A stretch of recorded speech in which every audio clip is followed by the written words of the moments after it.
Welcome back, everyone. I'm Severino, your personal business coach. And today we talk cybersecurity because the cybersecurity market is expected to grow at 10.9% annualized from here to 2033, which makes it in 2033 a market of 700 billion US dollars. How can you ride that wave and use this wave for your financial freedom? I'm showing you one way today. If you're new to this channel, I'm Severino. I'm a marketing and sales coach, and I've made some money along the way, so I had to learn how to put that in assets. I'm learning this in public with you. I started with a portfolio that was just a couple dollars, and we are now on our way to doubling every 3.8 years by investing in stocks that are capital light, they own the data, and they have pricing power. My current portfolio value is, where is it? Let's check the current one, $1,075,000, and we are at the fourth doubling. How will we get to the fifth doubling in 2028? By picking the right stocks. What is the best stock that I have found in the cybersecurity space? Boom, it's Palo Alto Networks. And most of you have asked me, what's that logo? So this is the logo, this orange thing there, that's Palo Alto Network. It's Nikesh Arora, the CEO, who was the best sales executive that Google ever had, I think. And he went to Palo Alto after being at SoftBank.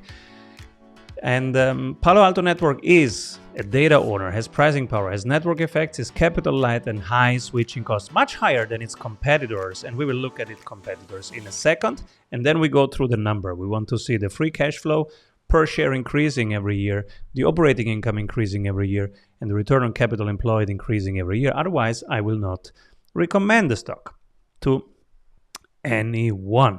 So let's look at its moat, its strategic advantages, and then let's compare it to its competitors. First of all, what's the moat? Moat number one is the best-in-class technology. We're talking here next generation firewall, NGFW expertise, which is recognized for its superior technology there. The focus on innovation is consistently pushing the boundaries of cybersecurity with new features, and the integrated platform approach. It's trying to become the Salesforce of cybersecurity. If that works, double check. So right now, it's losing money because you have to build that infrastructure, you have to get the people in. But if the industry consolidates and it grows to 700 billion and they get this platform right, it will pay out. I am an investor in Palo Alto Networks. It is in my portfolio right now. It's one of the most risky positions because this platform thing needs to work first, right? They are on it, and we will see. Then there is strong brand reputation and trust, both in Nikesh and in the enterprise and in the industry.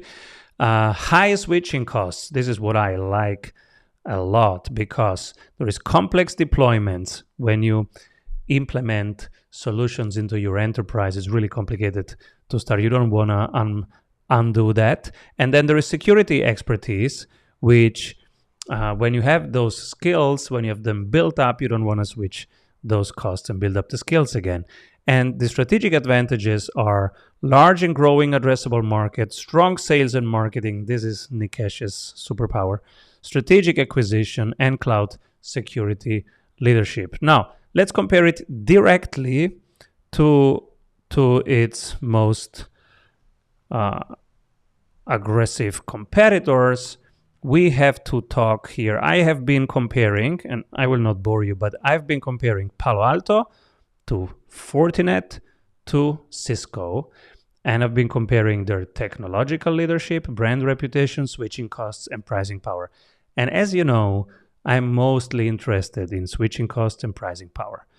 So switching costs are high for Palo Alto, moderate for Fortinet, and moderate for Cisco. Pricing power is strong, especially in the enterprise segment, for let me give away this pop-up here. Strong for Palo Alto, moderate for Fortinet, and moderate for Cisco. So even if Terry Smith and other super investors that I really admire have gone into Fortinet, I disagree, and I go my own way here because, frankly, strategic analysis and strategic advantage, this is my superpower. This is what I've been doing for the last 22 years, so I trust my process here. I wanted to say my intuition, but yes, I use my intuition, and then, as you can see, I double check my assumptions. And I trust this process of double checking the assumptions. The data has to show us what's going on. Let's look at the numbers. Return on capital employed. Return on capital employed is flat and then fantastic recently. Same with free cash flow per share. Same with operating income. It's flat, flat, flat, flat, flat, flat. Boom. So this is the current trend. And this is what I'm using. I said it's my most risky position because it's only a 78 of 100. And some people think it's significantly overvalued, but yeah, we're up since we bought it. And super investors, 5 super investors went in with 77 million, which is very small, but we have Ken Fisher, Stanley Druckenmiller, and Ken Griffin going in, which also was a good validation of our thesis. Let me know if you are going into cybersecurity, and if yes, what are you looking at? And keep rolling.